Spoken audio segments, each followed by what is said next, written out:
All right. Here Hi. we are. Had like those confetti poppers or something for this exact moment when we go live with our 100th episode. What? I know, 100 episodes. That's kind of crazy. I didn't stop to even think about it until a few minutes ago, really, and I know. putting this When you on. think about 52 weeks a year, we take some weeks off, and yet it's still been like we've been doing this 2 years. We have been consistently showing up, give or take a week or two for 2 years. What? Yeah, I just don't know how it's possible that time has flown. I know. And still the high point of my week. Yeah. Well, I think So it's funny to share with people what what led up to it. Like Lenny and I talking and saying, "Oh yeah, we should do this. We should give it a try." So the whole idea that this wasn't necessarily something we were convinced was going. Can we just all take a moment and if wherever you are, like applause that Lenny is wearing the headband? quit drawing attention to it, or next time it falls, I'm just gonna let it happen. Yeah. I know. I said to Tim when I was like saying I'm wearing a 100 tiara, and I sent Lenny a headband with jiggly, and he goes, "Pretty on brand for you both." And I'm like, I suppose pretty on brand. Anyway, sorry. Back to the day. Like, do you remember like your thoughts about why we were going to do this? Like, I think this is a good time to level set with everybody. Like, what do you recall as the as the thinking that led us to start this? There was, well, part of it was we've never been a news organization, Yep. right? But yet we read a lot and share a lot, and the thought is what's our unique USP, and it's to make sense of the noise. And like, well, a newsletter, no, that's kind of dumb. Let's do a live show to separate the signal from the noise, and especially with there being so much signal. Okay. That's going to happen multiple times. So that was it. Without knowing that was going to be something that would be that anybody would want us to do, or would be even particularly compelling or interesting. And it's been a very pleasant journey to find out that it was all those things, all those boxes have been checked. So yeah, I agree. It's been really cool. And I have seen some people they put out their kind of recaps and all that, but it's been wonderful to see. I want to get to these in a minute, but my thought was it's been wonderful to see the value of of talking, of having conversations about the news items, because anybody can read the news story. Other people can go to Research Live or check out somebody's LinkedIn post. You can read them, but I really do pat ourselves on the back with bringing them to life through conversation. And look, so Carly's got a few testimonials pulled up, and I think we should share them, because Carrie, who's been one of the guest hosts. All right. He's saying, now I have to put my glasses on. Glasses and the tiara. I guess that's happening. Anyway, great builds, exciting times beyond Botgate. It's really exciting to be here to watch the next iteration of our industry. Reinvention is growth. So that's what we're doing, right? We have front row seats, Lenny and I, to what's happening in the industry and the disruption that AI brought. It's hard to really think about 2 years ago, right? Because we've come so far. Anyway, and Jay, this one was one of my favorites that Jay shared recently. Not a coincidence that he and Carrie collaborate so frequently and have worked together, but I was out on my bike yesterday listening to Karen and Lenny's latest episode of The Exchange in my helmet speakers. Great episode, by the way. If you haven't heard it yet, give it a spin. We all see what you did there, Jay. 10 out of 10 MRX News always. Thank you. Thank you, both of you. Lenny, why don't you share this one that came in from Dave? Sure, from Dave McGowan, the man, the myth, the legend in Asia. Espresso and listening to Karen Lynch and Lenny Murphy and the craziness of the developing market research world. That's my Saturday morning starter. Which we would not have anticipated anyone saying ever. Would not. So we love you because you're insane, Dave. And that statement is clear evidence of that. But I love it. Very, very cool. And that was part where we did this too. We knew this was live is great, and we want people to be here live, but we knew that people would listen and absorb this, and we wanted to keep it digestible, even though that well, our definition of digestible continues to kind of expand, but the I think it will on this episode. All those things are important, and thank you for those commentaries and folks letting us know that you're getting value out of it. Yeah, it fills our cup, fills our professional cup. So thank you to our co-hosts that have joined us over the last 100 episodes. Thank you, Will and Tim and Carrie and Susan Griffin. Will Leach, by the way, Carrie Hecht, Susan Griffin, Tim Lynch, specifically. I think those are our kind of have been the 4 co-hosts. Am I missing anybody, Lenny? Did anybody else show up? We've had Dana on, but not necessarily as a host. But yes, kind of joined us. Yes, so thank you to all of you, and we have a lot of people behind the scenes at Green, but Carly largely, who's been with us from day one. Also, really, Carly, 100 episodes for you as well. Thank you. And then just everybody who tunes in, whether you're tuning in live or joining us on YouTube, we have lots of gratitude for you. So, thank you. Yeah, thank you. So do we want to, we do have a we think, interesting way for this particular show to stay current while also having a little bit of a retrospective. Do you want to? Exactly. Yeah. So here's what we decided to do. So a little bit of backstory. We were trying to figure out, how do we digest 100 episodes? How do we synthesize 100 episodes? And of course, we have a tool at our disposal these days in AI. So Lenny and I each kind of went about our separate ways, and we fed all of the episodes into AI and asked it to do some synthesis for us. And we got a few different versions of synthesis, which we then synthesized. And here we are. We came up with 6 themes that kind of have become apparent across the last 100 episodes. So if you are tuning in today for the first time, this is where you're starting, right? This is your new level set for moving forward. This is how far we've come. And Carly's kind of put them into words for us. So let's just start with the theme number 1, really, from AI buzz to AI infrastructure. I mean, for real, we went to like hype and getting ourselves around generative AI and what does it mean and what will it do? And now it is foundational. It is table stakes if you're a ResTech platform. What else can we say about it? It is the way of life in 2 years. In 2 years. Yeah. And not even a mature technology yet, truly. Yeah. By most metrics. So I think that context is important, that this shift, I mean, it happened fast, and there is still such a long tail to go.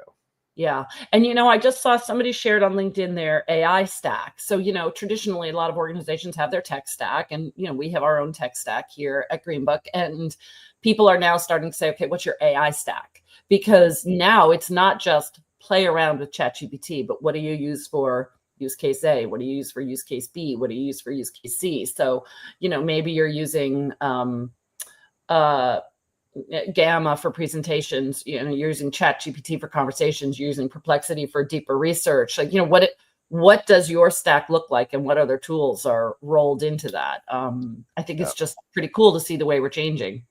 It is, and the difference between, right, the first wave was kind of a AI wrapper, around existing solutions, and now increasingly we're seeing AI native, and that's still kind of the broad AI, and then we're doing this agentic component. So we've talked about before, there's kind of multiple adoption curves happening at once that are overlapping, and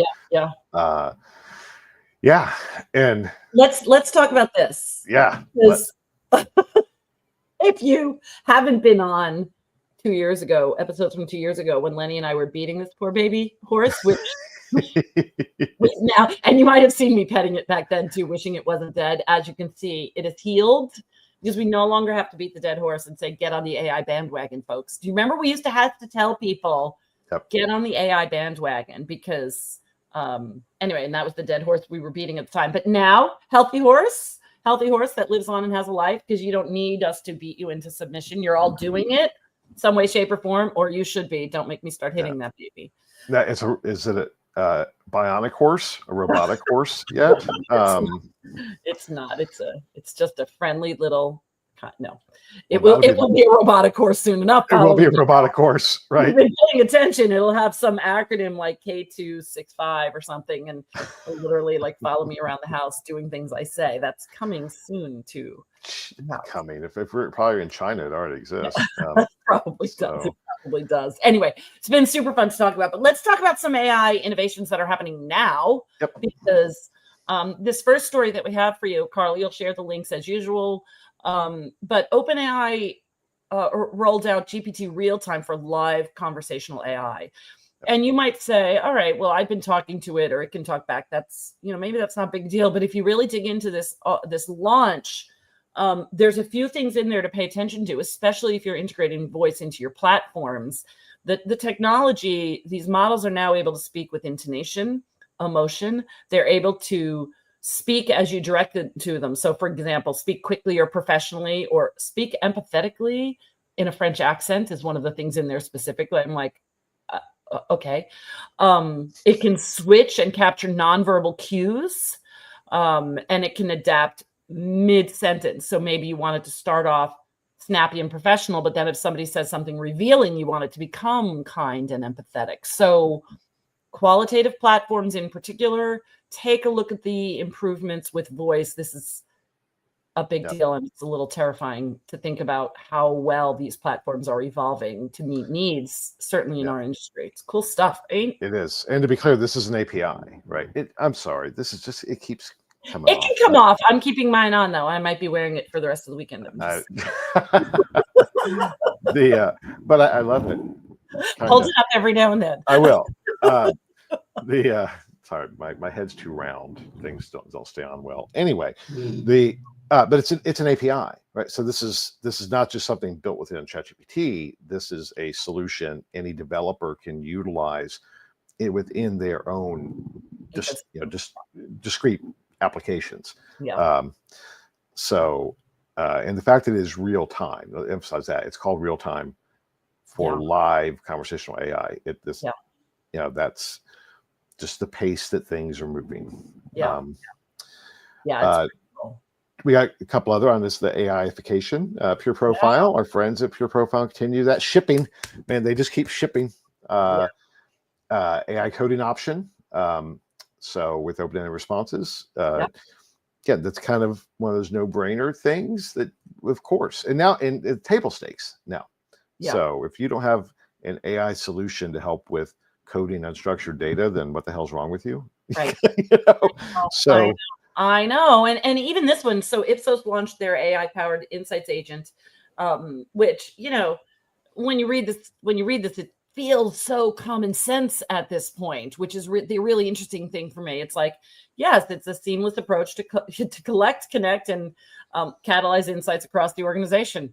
Yes, it's made the knowledge management systems powerful and actionable. I mean, basically, you can, instead of saying like, oh, we probably have done research on this before, let's check the knowledge management data bank or whatever. It is a way to query it and find out, here's what we know, here's what we need to act upon. Everything in those hubs becomes super actionable when you access it with the power of AI. So it feels so intuitive and it's so interesting to me.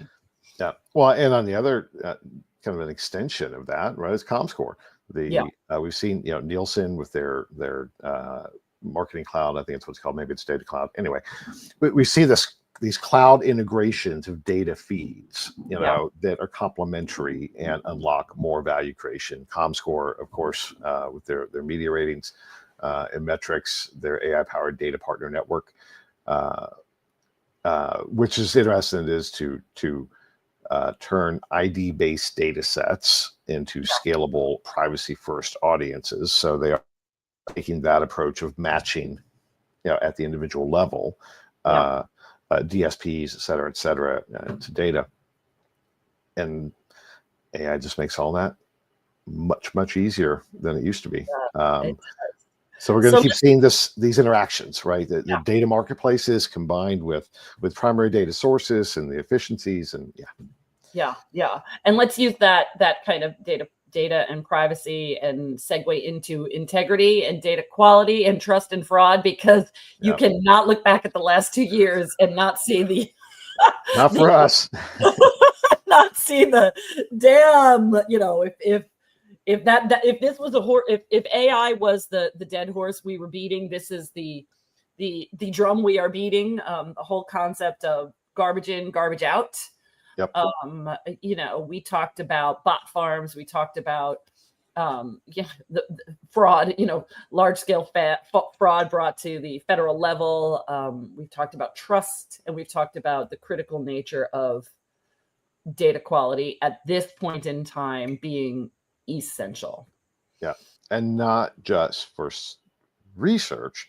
Yeah. But the more research becomes a primary feed into an LLM, but that obviously the risk of contamination, but that also applies to any other data source, business intelligence or supply chain operations, whatever it is, right?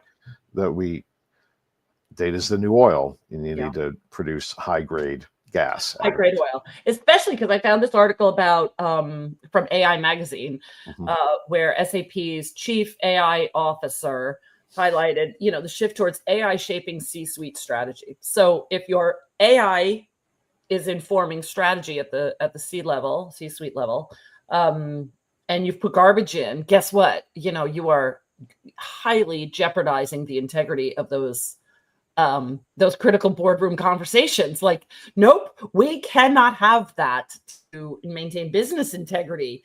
The data from those LLMs has to be locked up. So not only does this have impact for the research community, but also any kind of strategic consultancies, anything that is happening at a larger level, you must ensure, you're not putting garbage in. Yep. And that drumbeat is not going to stop. No, I know that's the next thing I need. I need to get a drum. So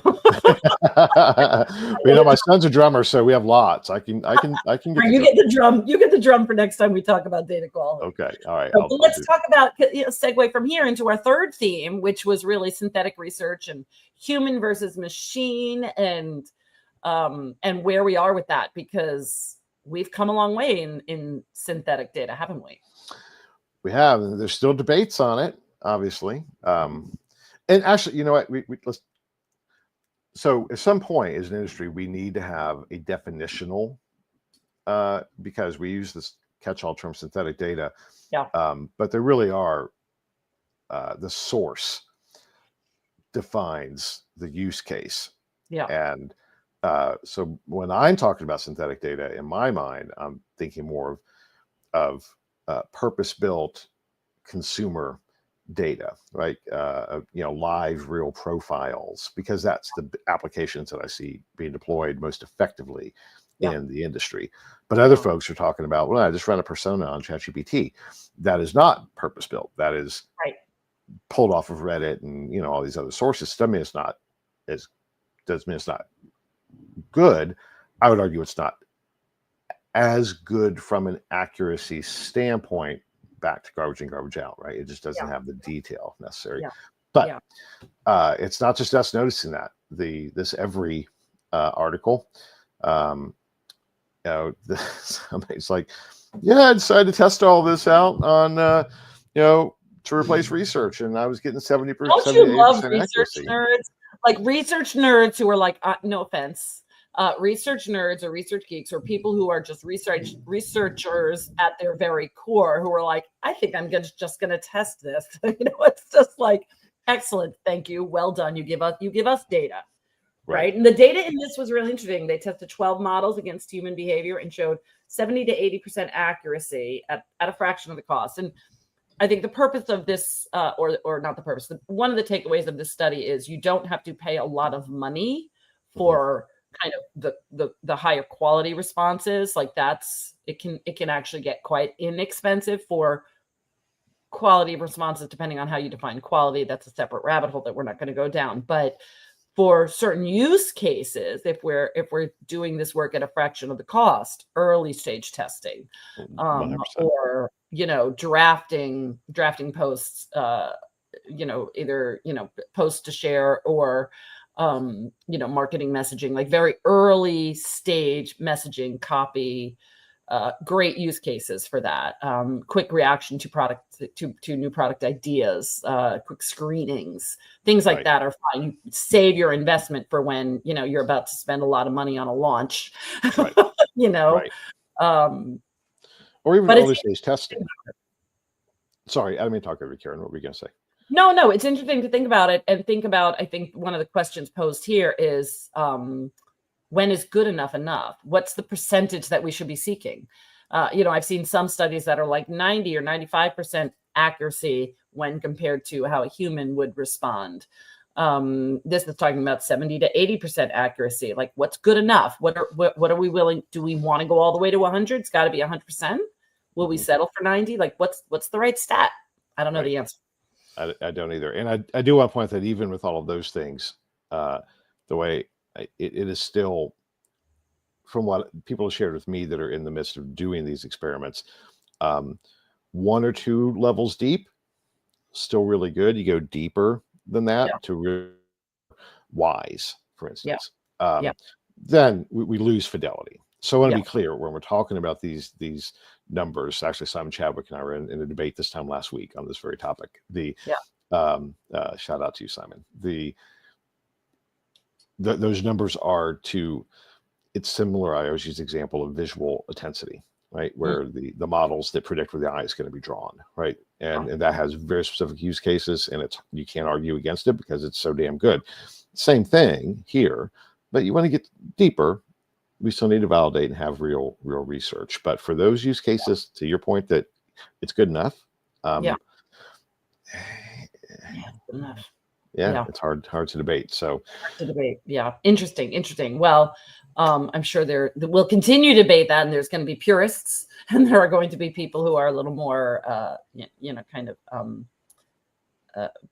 penchant to taking risks and to saying, it's okay, it's good enough to inform me. It's just the directional input that I need, and that's okay. So, and should point this out real quick. There are companies now that are enabling you to build your own digital persona and license that out in some form or fashion to create revenue. There's this whole other bigger question out here. What does that look like when people are simply creating their own digital twins? It's going to be synthetic, but if it's based off real data, does that mean that's not good? We're just touching the surface on that, but we're going to get there really soon. And when we consider a world with AI agents, like my agent's persona might be different from your agent's persona. My agent might know that if it's doing shopping for me, for example, like, Karen as my end user has these preferences, so I'm going to behave this way. Whereas, Lenny's might have these preferences. So our AI agents are going to have different personas. So it's really quite exponential. It really is. And then you have agents selling agents. It's Russ Ghostbusters the other day. Remember, it's cats and dogs, chaos. Well, we'll get there.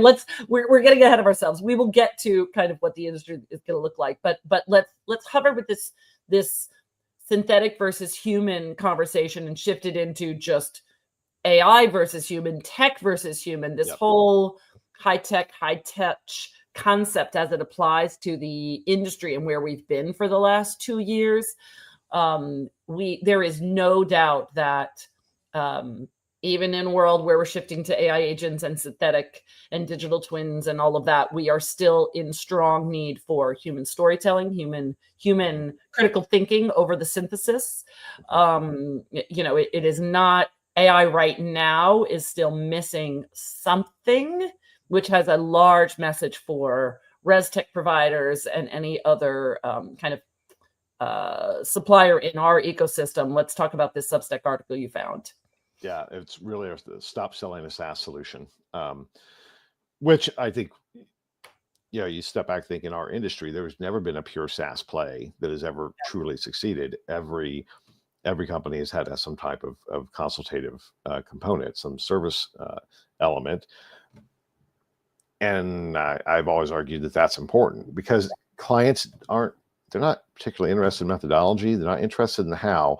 That's just, you just kind of have to. You got to deal with that stuff. What they want is the answer. Yeah. Right? And what's the best way to get to the answer. That's the consultative component. Yeah. And sometimes the answer is just a number, and that's fully automated, and that's good enough, and that's fine. Yeah. Sometimes it is implications. Yeah. Sometimes it is implications and then recommendations, which gets on the consultative side. And SaaS is not a defensible moat anymore. Yeah. So what is? What is expertise? I would argue, and I think that's what the article argues as well. It's not just here's a solution, go do that. That works for some things, absolutely. But I don't think that you scale off of that when you are in the problem-solving industry, and that's effectively what we are.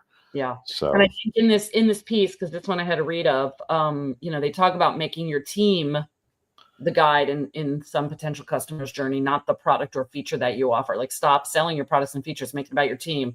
We are a team that will make sure you solve your problem, and this tool is our weapon for doing that. Is a quote from the article there. So your team, and it's interesting. I have seen a lot of, if I'm looking at social media or LinkedIn specifically, and I'm seeing how people promote. A lot of times people promote what they do as a team socially, because the team is really critical to how they operate as coworkers and all that. Like, I'm like, what I need to see is the strength of your team, the brains of your team, the thought leadership of your team. Like, what is your team doing to show how smart they are and how irreplaceable? Because I'm going to segue into this next article about what McKinsey. We've talked about this, and we'll talk again about Deloitte a little bit later. But if the future of work depends on human AI partnership, not replacement, McKinsey is making that argument as well. Well, of course they would. Of course they would. Yeah. But what the point of all of that is, those companies which are now competing in the research space also, we've talked about this, Accenture and McKinsey and these large consultancies are competing in the insight space, but their differentiator is how freaking smart their consultative teams are. Mm-hmm. And therefore, what does that tell you? That tells you that is what we need to do. We need to show the strength of our teams, show the intelligence of our teams, the prowess of our teams, not just our cool tech tool, because cool tech tools, everyone's got them now, right? Or everyone's able to get them, or the more API that's available, everybody can make theirs better. Just hire a bunch of really smart developers. Sure, that's cool. But if you don't have that brain and the brains on your team and the ability to act as research partners, anyway, that's. It's interesting. I've been thinking with this framework in my head of trying to, anyway, what the industry looks like. And what I'm playing with is this idea of there's utilities. Yeah. Right. And utilities do very specific things, and they do them really damn well. And, and there are companies that can be very large utilities. Then there are augmenters / enablers. Yeah. And they have tools, but there's still the human element, but it makes it better, makes you superpower. And there's problem solvers. Yeah. Problem solvers are, that is primarily human led. It may have components of all the technology to help create efficiencies from a process standpoint. Yeah. But what are they ultimately selling? One is utility, one is an enabler, the other is a problem solver. Yeah. Problem solvers are more valuable because problems cause pain.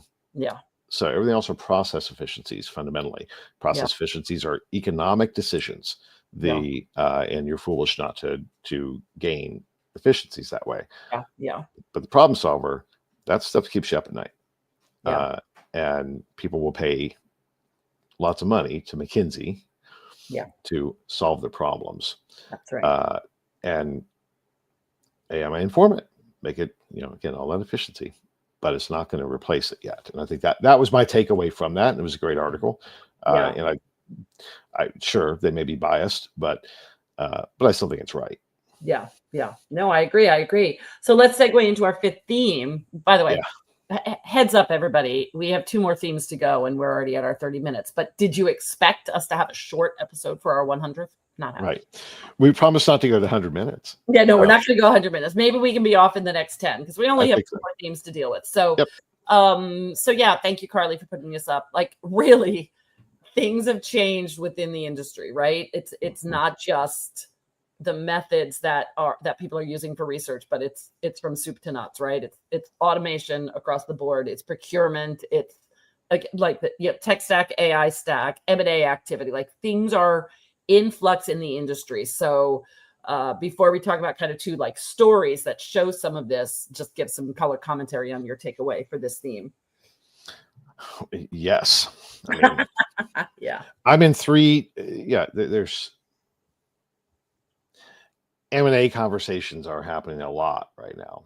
Yeah. But they're not your usual M&A conversations, right? Even the ones you think about, the consolidation, the financial engineering.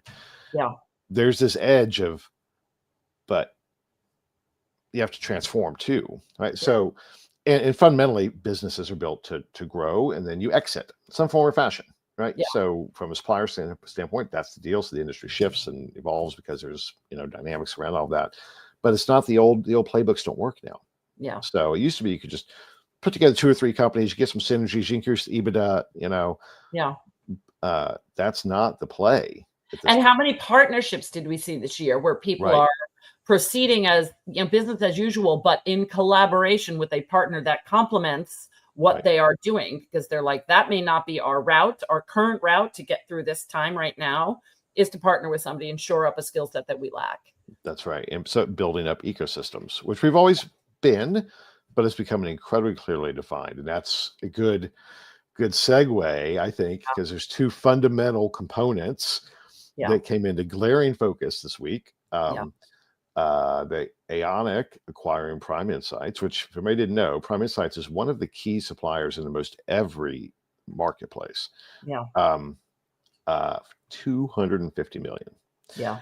I don't know how big Prime Insights was, but I'm telling you, that's a big freaking valuation. I don't think they were that big from what I was reading. They're actually they're only like a 2-year-old startup, right? They're not that. Yes. I'm like, all right, So again, remember we talked about like these new to the market players. Yes. Are they're getting in the game quickly. They're scaling quickly, and guess what? They're getting money. A lot of it. Well, so about this is a supply chain consolidation. So Aonic, if I understand correctly, that they own game apps, and that was a big part of supply for Prime Insights. But this wasn't just they have a asset. That asset is people who engage with their games, right? And they are monetizing that asset. And they already were by recruiting in the surveys. Now they have it, internally. And they very expressly said they will be selling direct as a data collection and insight solution, not just a sample play. So now we have a company from outside the space, with a very, very bespoke offering based upon monetizing. They worry about the engagement. They engage humans effectively through gamification, right? Then in every reward system, there were internal currencies in doing that, right? And now they are going to make that available not just to panel companies or even research suppliers, but direct to brands by building solutions to do that. It's the same thing Walmart's doing, right? Basically. Just swap out the retailer to a gaming platform. Any of these things. And that is a monumental shift. It's been happening for a while, but we're really seeing that play out. $250 million is nothing to sneeze at, right? That's a lot of freaking money. So there was another one, and it didn't make it onto the brief. It didn't even make it into our chat about these things. But one of the largest retailers, food retailers in Poland, is doing something similar to Walmart Data Ventures, where they're doing the same thing. So they're all coming up with the ways of, being able to leverage the data that they get, the shopper data that they get. Anyway, it's pretty cool. I liked this story, and it just kind of shows you where we're following the money. That's an interesting money following. Yep. So if that is an example of supply chain, then the Lupio, it's an RFP software with the full portal-based response management solution. It's AI procurement. We've been talking about this agentic, procurement system. These are the technologies that are powering that, where you're The entire RFP process, et cetera, all that is just being done by AI. And you can picture it. They talk in this release about it. Smart fill, smart scan. These are the kind of branded AI tools that are underneath what's happening with this software, but basically automating the process to responding to these RFPs. So making it easier to respond to an RFP saves procurement time and money, and it saves the submitter time and money. There's just going to be a learning curve, I think, for people to get on it. But if your goal is to stay ahead of your competition, you got to look into stuff like this too. I have heard, we've talked before a few weeks ago, that this kind of big shift now from brands requiring this agentic procurement process integration for their suppliers. We're hearing now from suppliers that are requiring that, or their sub-suppliers. And where that was a few weeks ago when first brought it up, kind of oh crap. Now there's no conversations I'm having with anybody that is not okay. Yep, we see that it's happening now. So that is becoming more widespread in its platforms like this. So supply chains being consolidated and changed. Also, process of just how you buy stuff. Well, that's our great segue into consumer transformation, because we do all work in service to an end consumer, but the last kind of theme that we've talked about over the last few years: consumer transformation, marketing transformation, some of the things, these adjacencies to what we do in insights and analytics. AI is changing everything. It's changing how people do research. It's changing how marketers respond. It's changing how marketers prep to reach an audience, even, I guess, B2B, but also consumer. It's changing decision making at the shelf. It's changing, I mean, just all of it, right? That this is what is in flux right now. Is AI is the technology is driving a lot of consumer changes. So two things that we're sharing here. I'm going to jump to the second one first. We don't have to really talk about it, but we teased about this last week. Andreessen Horowitz's top 100 Gen AI consumer apps. Have a read. Check this out. Top 100. I just want you to sit there for a minute. Top 100 AI-based consumer apps. That was astounding to me. So your consumers, your end consumers, end users of products are embracing this new world. ChatGPT might still be at the lead from a Gen AI standpoint, but you should see what else is on this list. It's super interesting. There's a ton, and that'll change next year. As things come out, the arms race. And we should point out that this has nothing to do with the hardware changes that are imminent as well, right? So we could have had 10 different articles this week on wearables. I know, on wearables alone. So we'll get back to wearables another time. And we have dabbled over the last, it wasn't a primary theme, but because Lenny and I have dabbled in conversation about the wearables, the glasses or the pins or what are some other things? We've certainly talked about the rings. Like, we've talked about all of these wearables, but that wasn't the driving force in the last 2 years. Prediction: it might be in the next. Follow the money. Well, and it's interesting because these companies, these AI companies now, let's put us next week when you talk about how these companies are building out their own ecosystems and their entire supply chains. Which includes now hardware, software, consulting. I mean, that is where they're going for it all. And so all of them are going to have their own flavor of hardware. At some point. But let's the Deloitte and 100X. I thought that was really interesting. Speaking of predictive analytics, I think that one of the themes that we've had in this transformative space and insights in general is the rise in the ability to be more predictive. Predictive analytics is having a moment, right? Because now we have enough data that's informing even more predictive modeling. So Deloitte and 100X have entered a multi-year co-innovation agreement to deliver always on predictive consumer insights for real-time business strategies. So predictive. So interesting. So linking to what we were talking about earlier, I think it's important to note that Deloitte is getting into this. We've talked about some of the other consultancies, Deloitte as well, which I think,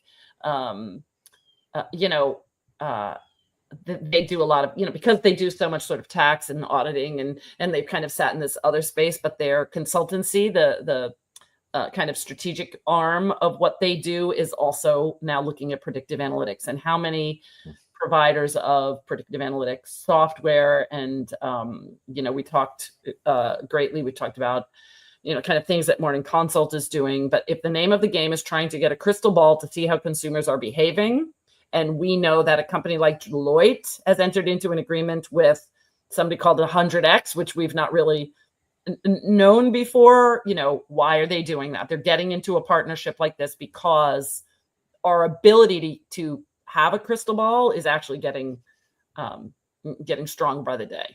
It is. And that, foresight is a problem. There's certainly a problem. Guys, so this was a lot of fun. It was, we were going through this, analyzing, the last 100 episodes of content was really fun and cool. And these big trends, I suspect these will still largely be the defining trends over the course of the next 100 episodes. But it's still going to shift. I mean, there's going to be so much more for us to learn about the nuance, and there's so many new things and how these things are rolling out. And that's why we'll keep doing this. We will keep doing this. Before we wrap, Lenny and I, we didn't want to start with this, but we do want to acknowledge this. The industry lost a bit of a legend in the last week. So Steve Cohen, whose legacy is conjoint analysis and marketing science. Creator of MaxDiff. Creator of MaxDiff. Lenny interviewed him on the Green Book podcast not that long ago, just last summer. I think that whenever these things happen, it's a moment to take pause and look at contributions to an industry. So in remembrance. In remembrance of Steve. And if you please listen to that podcast, Steve, I just have to say, Steve's one of the guys I don't know why he decided to like me, because compared to his accomplishments and his intellect, I mean, I'm a gnat. He was unfailingly kind. Gosh, you're setting me up for all sorts of things that I'm not going to say because I don't want to. You're a gnat? I was a gnat. I mean, intellectually compared to him, and that's fine. I accept that. So, and the point is that he was just, yes, he had all these massive accomplishments, but he was also just a kind, gracious, charismatic man. And truly, we lost a giant, not just from his accomplishments and his contributions to the industry, but he was just a good human. I don't tear up often with those type of things. I did of that. It sucked. I liked Steve an awful lot, and the world is lessened by his passing. Yeah. And he is also, he's been in the Green Book community, spoken at an event, I believe last year, and, written for us. Again, he was very active. Imagine being very active until the day. So a role model for many. So, So in remembrance again. In remembrance of Steve. So that's our episode, 100 episodes. So 45 minutes, not so bad, right? That's so bad. I think we both expected this one would stretch the limit. We'll start trying to get us back to the under 30 mark. Back to the under 30. Remember, we thought maybe we'd do it in 10. Yes, I know. Jesus. Our original thought was 10, and I think our first few were like, maybe we got to 15 or 20, and then we were like, we'll just do half an hour. That's our problem. We should have always tried to. Anyway, whatever. Always tried to keep it shorter, but yes, we'll try to get back to 30 because that's our sweet spot. But thank you everybody for sticking with us for 100 episodes, for listening today. We'll put it back on to close. Yeah. There we go. I was going to say, I'm forgetting my tiara because I plan to continue to wear it for the rest of the weekend. So, you can repurpose yours for your kids' 100th day of school or something. It's something like that, yes. Keep it around. I don't know what I'll do with my 100, but. And by the way, this was all Karen's idea. So, and thank you, Karen. Oh, Rafa. Oh, we love you too. Hey, Rafa. Aw. Thank you so Well, much. we do love you, Rafa. Thank you. Yes, we do. All of you. Yeah, I know it is. It feels congratulatory. So thank you, thank you, thank you. It's nice to see your comments pop up and to see that you're listening from, from outside of the U.S. All of Chile. you listen abroad. Yes. We are so grateful for an international audience, and we're happy to be here. Here's to the next 100. Well, I got to say, since Rafa's on, I have to say that everything IIX, everything else, it's his fault. I'll tell you the story one day, but all of the shift to all these things that we did, it was all Rafa Cespedes' fault. And I'll tell that story one day. So blame him. Oh my good to see you. And I'm sure I can think of other people to blame who might be on this call with us as well. But if we're pointing fingers. I'll tell the story one day. Anyway, everybody have a wonderful weekend. Take care. Have a great weekend. We will see you next week for 101, which will not be as festive, but we're so glad that you joined us today. Thanks, everyone. Yeah. Bye. Bye.